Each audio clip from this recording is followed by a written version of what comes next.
Do you guys know when the first stop motion movie came out? 1932. Nope. Higher or lower? Just guess. 38. 1930. No. Keeping it close to mine, Matt.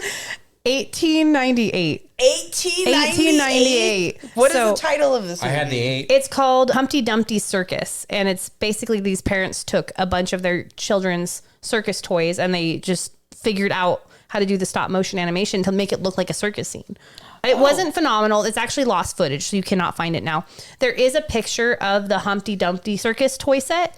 We don't know if that's the actual set that they use or if it's just a generic picture that was used to sell the product at the time. But yeah, so the first video, I want to say, came out 10 years before that. So stop motion animation has literally been around for just as long as recording has been around. Oh, no so shit. it's they've gone hand in hand for this long. To me, the thought of someone figuring out how to do that, like, it's such a simple effect. That's some tedious shit, though. I was going to say that takes forever. Yeah, it's super tedious, but at the same time, like, hand-drawn animation takes forever, you know? It does, you're right. I personally, I don't know from experience, but I think that hand-drawn animation takes longer than stop motion, because with stop motion, you have to build the puppets and the armatures, but you have them, you know? And then with hand-drawn animation, you have to draw every single image and scene, and then you have to put ink, and then you have to put paint down, and it's like you have thousands and thousands of pieces of paper for one, whereas you have like Jack Skellington who has like 20 heads, 50 heads, whatever. You just interchange them. Sorry. And you just interchange them. I had a feeling you were going to bring up Nightmare Before Christmas. I was like... You have to. I know. It's such a pioneer in the stop motion world. No, just the ways that they've evolved over time are incredible. Because at first it started with like just toys and puppets, you know, and then it went into the early 1900s with The Lost World, where they had like dinosaurs, or into like claymation, I want to say, as well, which is another form. I mean, it's essentially the same thing. You just don't have the figures, you know, that you bend and manipulate. It's the clay. And then over time, it's evolved into using armatures or all the stuff that Leica is doing now with the new technologies. You know, Leica is so amazing with their stop motion. It's flawless. What's Leica? Leica, they did Kubo Leica and the These Two Nuts? String.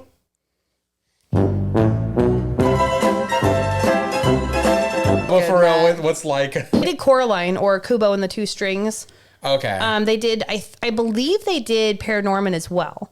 Ooh. But they They specifically do a do Corpse Bride that. too, or no? A Corpse Bride? No, that was Tim Burton's. Was that? I always forget if that was actually Tim Burton. Yeah, that was Tim Burton. Okay. I actually, with Corpse Bride, I think that is the peak stop motion animation. That film is... Movie's great. It's beautiful. It's one of my favorite movies. That was actually the first movie we saw together. Yeah, that was our first movie. They did a throwback at our theater here in Sarah. And we watched it. Yes, it was amazing. It's so good every Love that time. movie. They actually, I want to say they invented new armatures where they didn't have to take the faces off every time or like interchange the heads. They had like screws behind their ears that they could just go in and twist. It would open and close the mouth, and like one would like make the mouth wider, like closer together in the eyes. I don't know exactly how they work, but I did watch a video on it where it was just a little mechanism behind the ears where they would just manipulate a little bit. So it was a lot easier in a sense, but to create that took so much more time, you know? That's wild. But even because when you watch a stop motion film, you can tell it's stop motion, you know, like you can see the little stops in between. I like it. Whereas with Corpse Bride, that was the first one I had ever watched where it was so flawless and the movements were so organic and just real. I like it. What was your guys' first stop motion movie you ever watched? Nightmare Before Christmas. Yeah, I feel like that was a lot of people's our age. Yeah, that was my first. Like movie? Mm-hmm. Wallace and Gromit too. Chicken Run. I was about to Chicken say Run. all those movies that those guys made, the freaking Chevron cars that those guys, I forgot about the Chevron cars. the Chevron cars, Chicken Run. Can't forget King Kong. Oh yeah. You know, I always think of like what was it, Peter Gabriel's Sledgehammer. What Sledgehammer one are you talking about? The song the Peter Gabriel song Sledgehammer. That movie was like all done in stop motion. There's a lot of movies that they won't be specifically stop motion movies, but they'll incorporate it. Like Pee-wee's Big Adventure, for example, when Large Marge, like that's stop motion. One of the Nightmare on Elm Streets. One of the Nightmare on Elm Streets I could have swore had a stop motion. Yeah, scene. they do. The clay, Freddy, I think it's when he turns into the puppet. Isn't I think that? so. I can't remember. I just marionette. remember as one of those movies, there's like a stop motion scene. I'm pretty sure it's when he turns into the marionette puppet. It like, I want to say they used it several times in the series. Probably. There's a lot of horror films that use stop motion.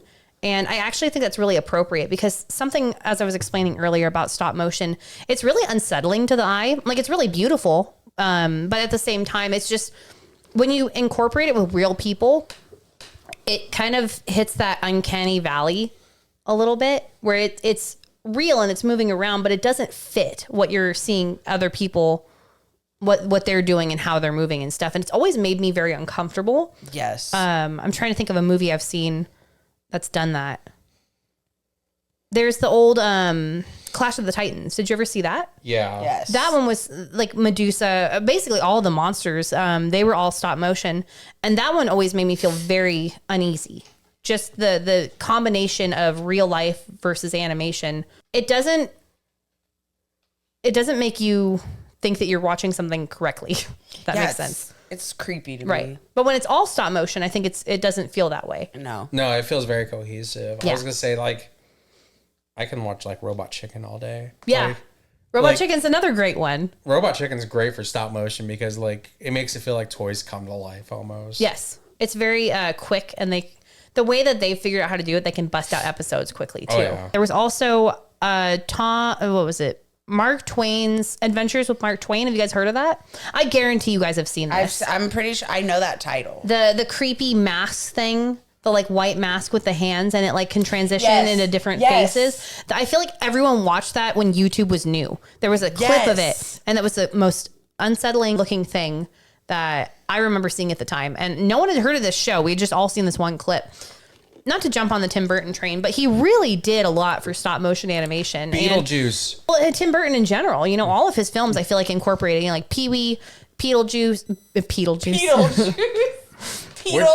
What did you watch? I was combining Pee-wee and Beetlejuice. Here's my wing.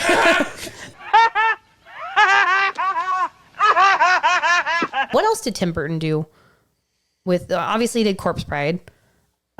He did James and the Giant Peach, like we talked about. I think there was a little bit of stop motion in Batman and Batman Returns. Didn't he do? Coraline. You said Coraline earlier, though, right? Yeah, he didn't do Coraline. Oh, Did he? I don't think he did. I don't think he I did. don't I think that know. was the same studio that did Kubo and all. Leica. Another very important film at the early times was Rocket to the Moon. I know you guys have seen this. Oh yeah, Actually, I took a the 5-minute movie or whatever. yeah, I took a class in college, and we ended up watching that. If you've Yeah, seen, we watched it. We watched it. Okay, thank you. I forgot we had the art class together. Thank you for reminding me. If you've seen the Tonight Tonight music video by the Smashing Pumpkins, they literally took the old film, The Rocket to the Moon. So you've basically seen it if you haven't seen the original one. But if you haven't seen the original, go ahead and go type it in right now. Look it up. It's fantastic. But especially, I love that old style with the painted backdrops and the illusions, you know. One thing I feel that's happening to society, and we're losing our creativity.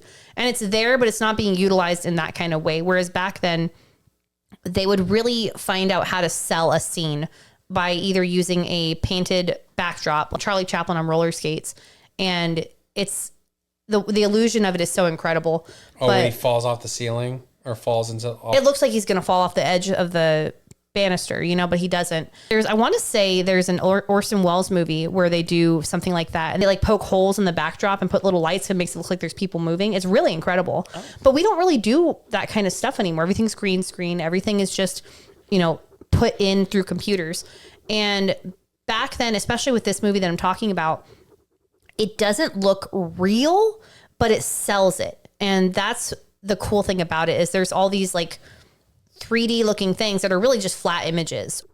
Was there anything else you wanted to incorporate, Matt, before we close out? Oh, I said, did you know Tim Burton's real name is Timothy Burczynski? No, it's not. I know. It's I really believed you. you had a look like. Bertins. Tara believes anything. I told you I'm gullible.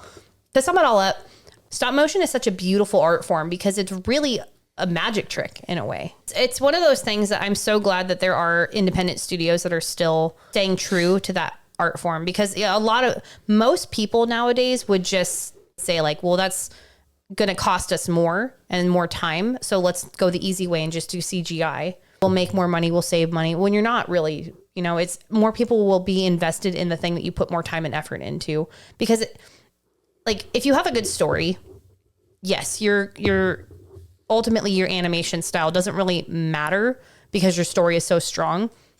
But why not take it a step further and just have it look that much more beautiful? You know, like if you had Corpse Bride hand drawn quickly with the story, it's a great story and it still would have worked, but it just works that much more and more people are in love with it because of the time and dedication, new styles of stop motion, so creepy. The clothing, the characters, like how all of it just comes together, the colors in the film. I love the differences between the real and then the bluish, like the party animal, the dead, black. you know, yeah, you can just tell a story that much better. And I think that that's what stop motion animation does, that makes it superior to all other animations. I agree. It's just, it's very inspiring. We need to keep it around. Yes.